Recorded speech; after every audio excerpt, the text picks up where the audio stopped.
मेरे इस चैनल को सब्सक्राइब नहीं किया सब्सक्राइब कीजिए और मेरे चैनल में बने रहिए और आगे देखते जयराम महतो ने अपने संबोधन में क्या कहा ये सुनते हैं। क्यों जाते हैं? जितने भी पुलिसकर्मी हैं कि अपने मर्जी से जंगलों में जाते हैं? नहीं जाते हैं। जंगलों में खनिज पाया जाता है। आप दंतेवाड़ा को पढ़िए, आप गढ़चिरौली को पढ़िए, आप बस्तर को पढ़िए, वहां के जंगलों में खनिज पाया जाता है। वो खनिज किसको चाहिए? क्या आपको चाहिए? यहाँ कितने लोग हैं जिनको वो खनिज चाहिए? क्या हमको चाहिए? नहीं, वो खनिज उनको चाहिए जिन्होंने देश के प्रधानमंत्री को चुनाव जीतने में खर्चा दिया है।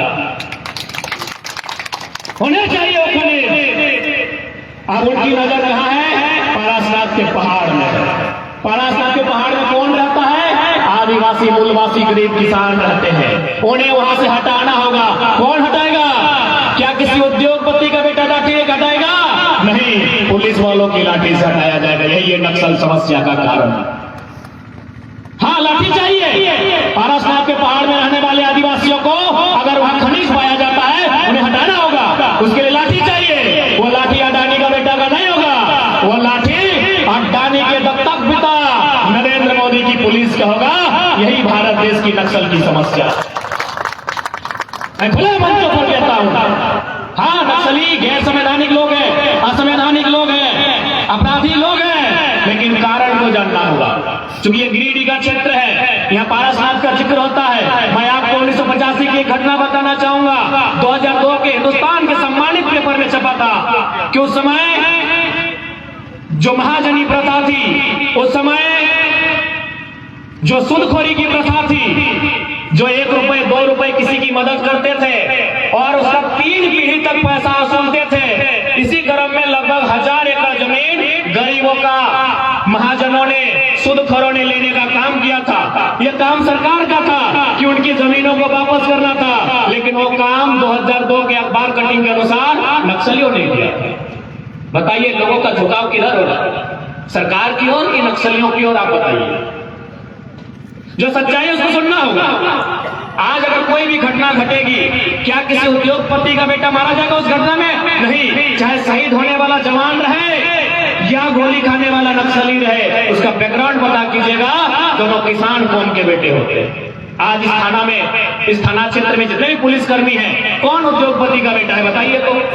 अगर ये उद्योगपति का बेटा होता तो 3rd 4th ग्रेड की नौकरी नहीं करता। ये किसी मजदूर का बेटा होगा, इसकी माँ ने पढ़ाया होगा, इसके पिताजी ने 2 जोड़ा बैल को गिरवी रख के पढ़ाया होगा, माँ ने गहने को गिरवी रख के पढ़ाया होगा और आज अपने बेटे को जवान या पुलिस या अधिकारी बनाया होगा। आप बैकग्राउंड को पता कीजिए। यानी सामाजिक न्याय की बात होनी चाहिए।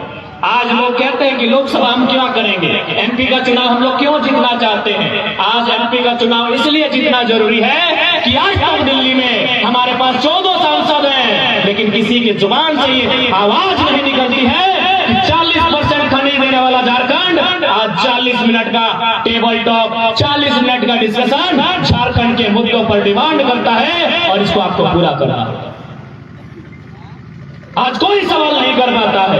आज जब हम टाटा में बैठते हैं, मीडिया वाले हमसे ऑफ कैमरा बात करते हैं कि आप जिन सवालों को बोलते हैं, आप जिन सवालों को उठाते हैं, आप जिन मुद्दों पर बात करते हैं, सांसद बोलते हैं कि सवाल हमसे मत पूछिएगा, तभी इंटरव्यू देंगे। टाटा पे आप बात मत कीजिएगा, तब इंटरव्यू देंगे। आप वेदांता पे बात मत कीजिएगा, तब आपको इंटरव्यू देंगे। आप बीसीसीआई पे बात मत कीजिएगा, तब आपको इंटरव्यू देंगे। और हम खुले मंचों में कहते हैं, जो भी उनकी नीतियां हैं उनको हम खुले मंचों पे उजागर करते हैं। इसलिए आज मैं भी मानता हूं, हमने भी कभी यह उम्मीद नहीं किया था कि साधारण सा पढ़ने वाले छात्र राज्य में इस प्रकार से हम लोग को नेतृत्व करने का अवसर मिलेगा कि हम लोग को अपना बीमारी में अपने जान को जोखिम में रखकर गांव-गांव जाकर लोगों के बीच अपनी विचारधारा का आदान प्रदान करना होगा। ये हमने कभी कल्पना नहीं किया था। यानी ये समय की मांग है।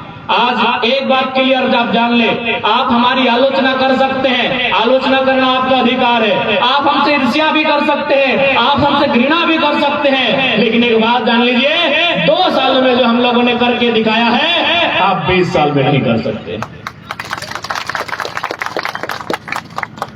आज ना हम लोग वार्ड सदस्य हैं, ना मुखिया हैं, ना सरपंच हैं, लेकिन यकीन मानिए अगर किसी कंपनी में, किसी फैक्ट्री में, किसी अधिकारी के सामने अगर कदम रखते हैं उस जगह का माहौल बदलता हुआ दिखता है कि सर फोर्स भेजिएगा, टाइगर का एंट्री हुआ है। हम लोग कुछ भी नहीं है। आज देखे होंगे आपने, अभी हमारे राजदेव सर ने चर्चा किया, माननीय मंत्री जो जमशेदपुर से संबंध रखते हैं बंडा जी, उन्हें अपना बोरिया बिस्तर अपना कब्जा उठाकर भागना पड़ा। खाली हम इतने बोले कि आप झूठे बोल दीजिए ना कि हम पुरलिया पार कर रहे हैं। हम इतने बोले कि भाई हर जगह हम नहीं जा पाएंगे, आप खाली झूठे बोल दीजिए कि हम पुरलिया पार कर रहे हैं। मंत्री बोला सब उठाइए, नहीं तो टाइगर आएगा तो क्या होगा, कोई गारंटी नहीं। इसलिए आज इस बात को समझना होगा। आज महाराष्ट्र में हम लोग जाते हैं, बेंगलुरु हम लोग जाते हैं, वहां की लोगों की समस्या से अवगत होते हैं। आज हम लोग चर्चा करते हैं, परिचर्चा करते हैं कि आज हमारे राज्य के साथ हुआ क्या है। एक बात आप सीधा जाने, जब इस झारखंड राज्य का निर्माण किया जा रहा था सन 15 नवंबर 2000 को, तो हमारे उस समय के तत्कालीन प्रथम राज्यपाल माननीय प्रभात कुमार, उन्होंने एक कथन कहा था कि जिस परिस्थितियों में जिन खनिज, जिन साधन संसाधन के साथ झारखंड राज्य का निर्माण हो रहा है, आने वाले 20 सालों में हमारा ये राज्य पूरे भारत वर्ष का नंबर 1 राज्य होगा। लेकिन क्या आपके पास कोई भी आंकड़ा है शिक्षा का, स्वास्थ्य का तथा अन्य कोई भी इंडेक्स का आंकड़ा है कि झारखंड किसी भी स्तर में नंबर 1 है, किसी भी स्तर में नंबर 2 है, किसी भी स्तर में नंबर 3 है? क्या आपके पास आंकड़ा है? नहीं है। आप आंकड़ों को खोजिए, झारखंड पीछे से नंबर 3 में मिलेगा, पीछे से नंबर 2 में मिलेगा, पीछे से नंबर 1 में मिलेगा। आखिर कारण क्या है? क्या कारण है कि जो राज्य, यही गिरिडीह जहां पत्थर, यही धनबाद जहां कोयला, यही बोकारो जहां बारूद, यही कोडरमा जहां अबराक, यानी यहाँ के कण कण में खनिज संपदा है, यहाँ के कदम कदम में खनिज संपदा है, उसके बावजूद अगर इस झारखंड का उन्नति नहीं हुआ है तो कमजोरी कहाँ रही, त्रुटि कहाँ रही, खामियां कहाँ रही? इस बात का हमें अगर अध्ययन करना चाहिए। और अध्ययन से 2-3 चीजें सामने आती है कि शासन में बैठे लोग, प्रशासन में बैठे लोग जिम्मेदारी से काम नहीं कर पाए हैं।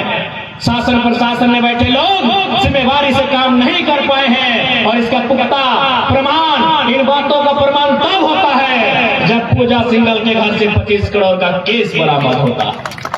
ये प्रमाण तब होता है जब माननीय मुख्यमंत्री ईडी के चक्कर काटते हैं, तब ये बात प्रमाण हो जाता है कि शासन यानी सरकार, प्रशासन यानी बड़े बड़े IAS IPS इस देश के लिए, इस राज्य के लिए ईमानदारी पूर्वक, निष्ठा पूर्वक अपने कर्तव्य का निर्वहन करने में कहीं न कहीं चूक किए हैं। और ये सच्चाई है मेरे साथ। इसलिए आज इतना हम लोग विश्वास दिलाते हैं, यदि शासन को आप बदलते हैं, क्योंकि शासन को बदलने का जिम्मा जनता का होता है, यदि आप शासन को बदलते हैं तो हमारा काम होगा प्रशासन को नियंत्रण में रखना।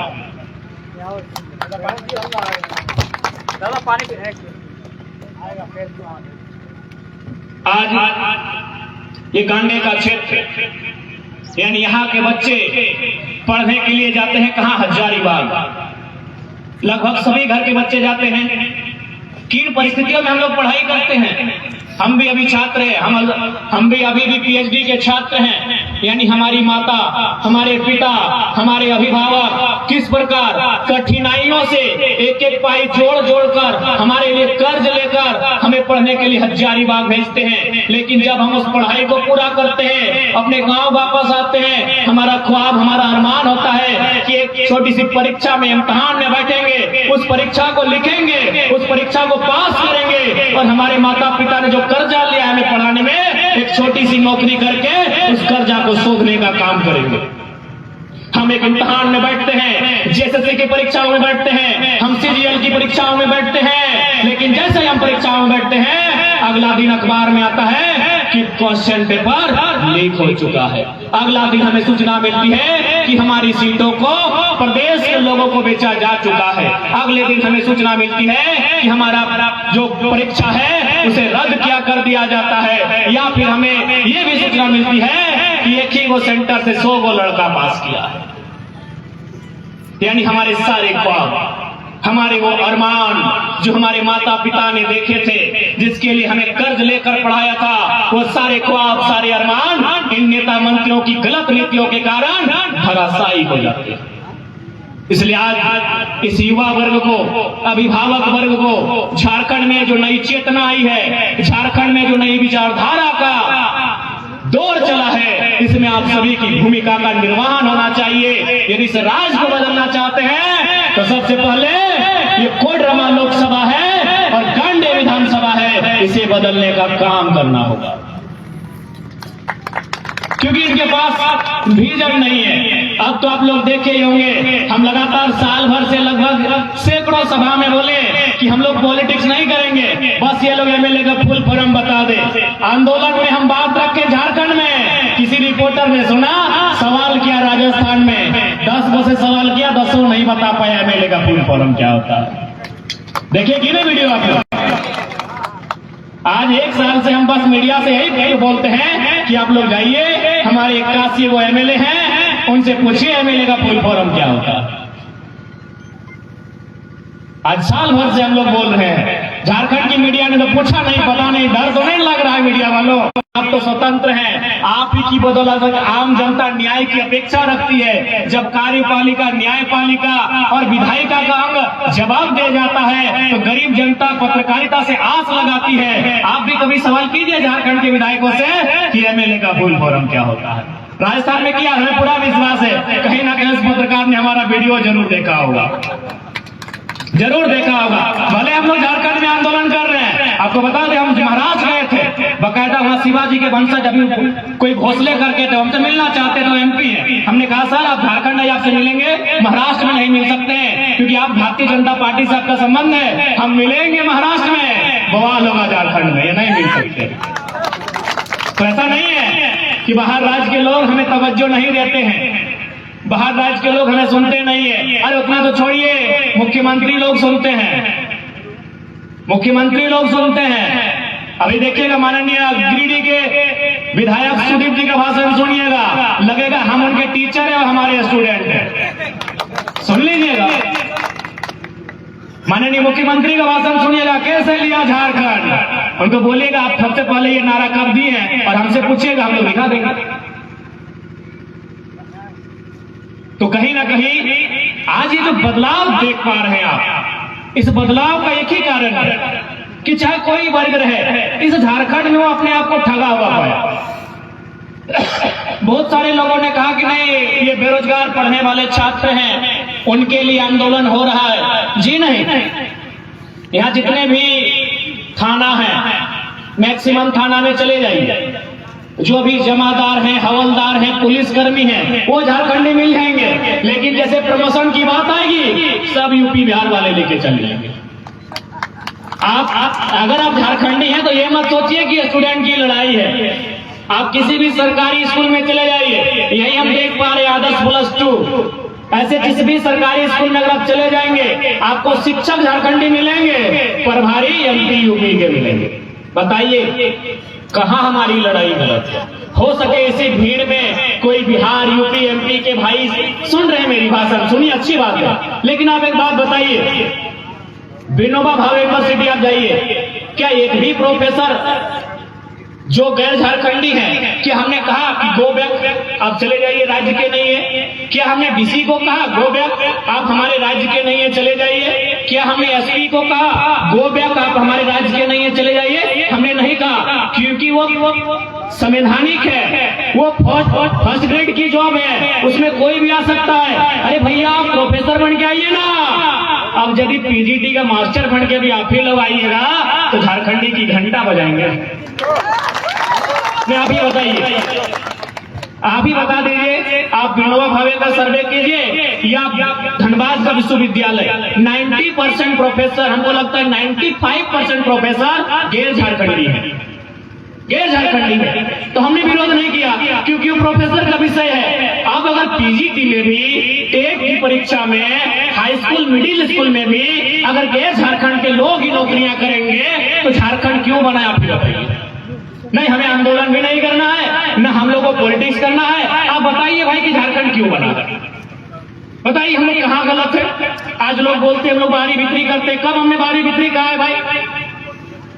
कब हमने बाहरी बिक्री कहा है? कब हमने डीसी का विरोध किया है? कब हमने गिरिडीह के एसपी का विरोध किया है भाई? आप जो पूरे देश में है आप उसके अनुसार आइए। अब अगर आप चपरासी बन के आइएगा, हवलदार जमादार बन के आइएगा तो झारखंड के युवा क्या करेंगे? आप ही बताइए।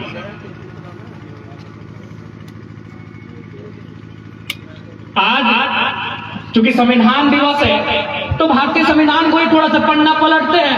भारत के संविधान अनुच्छेद 1 में साफ साफ लिखा है, India that is Bharat shall be a country of states, यानी इंडिया अर्थात भारत राज्यों का संघ होगा। क्या किसी में हिम्मत है कि उस संविधान को संशोधन करते हुए ये लिखवा सकता है कि इंडिया केवल एक देश होगा? किसी में हिम्मत है पूरे भारत देश में कि इंडिया केवल India is a country, India that is Bharat shall be a country? किसी में हिम्मत है? नहीं है, क्योंकि भारत विविधताओं का देश है। आप एक नजर में भारत को नहीं देख सकते हैं। आपको कहीं पहाड़ दिखेगा, कहीं पठार दिखेगा, कहीं ढलान दिखेगा, कहीं गढ़ा दिखेगा, यानी एक नजर में आप भारत को नहीं देख सकते हैं तो एक नजर में भारत की आइडेंटिटी को परिभाषित भी नहीं कर सकते। भारत के आर्टिकल 1 में साफ लिखा है कि India is a country of states, यानी भारत राज्यों का देश होगा। राज्यों का देश होगा मतलब यानी राज्य की कल्पना करनी होगी। कल्पना नहीं करेंगे तो यह देश कभी नहीं बनेगा। क्यों नहीं बनेगा? हमारी भाषा एक नहीं है, हमारी बोली एक नहीं है, हमारे नेग नियम एक नहीं है, हमारे देता भूता एक नहीं है। कुल मिलाकर भारत विविधताओं का देश है। इसीलिए इंडिया जो एक देश होगा वो राज्यों से मिलकर बनेगा। अब बात करते हैं स्थानीयता की। आप किसी भी राज्य में चले जाएं, अभी हम लोग भी ट्रेन में चढ़ के महाराष्ट्र जाते हैं। गिरिडीह के लोग बहुत सारे महाराष्ट्र में हैं। बताइए जितने लोग ट्रेन से चढ़ के महाराष्ट्र गए हैं कई वो मराठी बन गए? आपके रिश्ते में, कुटुंब में, हित में कोई ना कोई महाराष्ट्र में रहते हैं कि नहीं? सूरत गुजरात में रहते हैं ना, ट्रेन से बैठ के गए हैं। अच्छा बताइए कितने लोग महाराष्ट्र जाने के बाद मराठी बने? जीरो। तो जब हमारे लोग महाराष्ट्र जाने के बाद मराठी नहीं बने तो कोई बस में बैठकर आएगा चौपारण पार करके और बोलेगा हम झारखंडी हैं, क्या ये स्वीकार होगा? बताइए हम कहाँ गलत है भाई? कहाँ गलत है हम? जब हमारे लोग तमिलनाडु में रहते हैं, तमिलनाडु में रहने के बाद भी तमिलनाडु के मूल निवासी नहीं है, केरल में रहने के बाद भी केरल के मूल निवासी नहीं है, महाराष्ट्र में रहने के निवासी नहीं है, हैदराबाद में रहने के बाद भी हैदराबाद के मूल निवासी नहीं है, तो क्या हमने पूरे देश का ठिका लेके रखा है? आप बिहार चले जाइए, वहां भी बहाली निकलती है। एक ही लाइन लिखा होता है कि भारत का नागरिक और बिहार का निवासी होना चाहिए। आप बंगाल चले जाइए, भारत का नागरिक बंगाल का निवासी होना चाहिए। उड़ीसा चले जाइए, भारत का नागरिक उड़ीसा का निवासी होना चाहिए। झारखंड के फोरम में पढ़िएगा, भारत का नागरिक होना चाहिए। आप दूसरा कॉलम हमको दिखा दीजिएगा, झारखंड का दूसरा कॉलम आप दिखाइएगा। बाकी सभी स्टेट में 2 कॉलम होता है कि भारत का नागरिक हो और उस राज्य का मूल निवासी हो, लेकिन झारखंड में दूसरा कॉलम कहीं नहीं। आप दिखाइए क्यों नहीं है? नहीं, इनका जमीन मर चुका है। आज इनका जो भी हमारे पॉलिटिशियन है इनका जमीन मर चुका है। बकायदा मुख्यमंत्री सीएनटी में संशोधन करने जा रहे हैं कि अब थाना की जो बाध्यता है उसे समाप्त करेंगे। क्यों पता है? वो भी हमारे भाषण का परिणाम है। अब आप बोलेंगे कि आप अपनी तारीफ कर रहे हैं। जी नहीं, तारीफ नहीं कर रहे हैं। मैंने स्पष्ट कहा है, विशेषकर आदिवासियों से कहा है कि आदिवासी हितैषी का मतलब क्या? कि आदिवासी नियमों को मानना। आदिवासी नियम यानी आदिवासी के लिए अगर राज्य में कुछ है तो सीएनटी का कानून है, उनके लिए रक्षा कवच है। सीएनटी का कानून क्या कहता है कि एक आदिवासी का जमीन एक आदिवासी ही खरीदेगा, वो भी थाना क्षेत्र में। थाना क्षेत्र में मुख्यमंत्री कहाँ के हैं? नेमरा रामगढ़ के हैं। जमीन है दुमका में, थाना क्षेत्र पार है, इसीलिए थाना की बाध्यता खत्म कर रहे हैं। कोई हम लोग बड़ाई नहीं कर रहे हैं। हर भाषण में हमने जिक्र किया है कि मुख्यमंत्री खुद दोषी हैं, क्योंकि आदिवासी का भी यही रूल है कि अगर आप आदिवासी हैं और आदिवासी की जमीन खरीदना है उसी थाना का होना चाहिए। और मुख्यमंत्री कहाँ के हैं? रामगढ़ के हैं। जमीन कहाँ कहाँ खरीदा है पता है? बोकारो में, धनबाद में, रांची में, दुमका में। बाकी का जानकारी हमारे पास नहीं, आपके पास है तो बताइए। गिरिडीह में भी है ना? लीजिए भैया, गिरिडीह में थाना की बाध्यता इसीलिए समाप्त कर रहे हैं। यानी स्वार्थी लोग हैं, ये केवल आदिवासी मूलवासी को भावनाओं में लेते हैं। अच्छा बताइए ना, अगर सीएनटी की बाध्यता या फिर सीएनटी में संकट आएगा, जब सीएनटी है तो सारा रांची का जमीन, धनबाद का जमीन उद्योगपति लोग आदिवासी से लाठी मार के ले लिया, जब सीएनटी खत्म हो जाएगा तो कौन बचेगा बताइए? यानी माननीय मुख्यमंत्री केवल अपने आप को बचाने के लिए, अपने स्वार्थ की पूर्ति के लिए सारा नियम कानून को ताक में रख के उल्लंघन करने का काम कर रहे हैं। अब एक सवाल बनता है, इतनी ज्यादा समय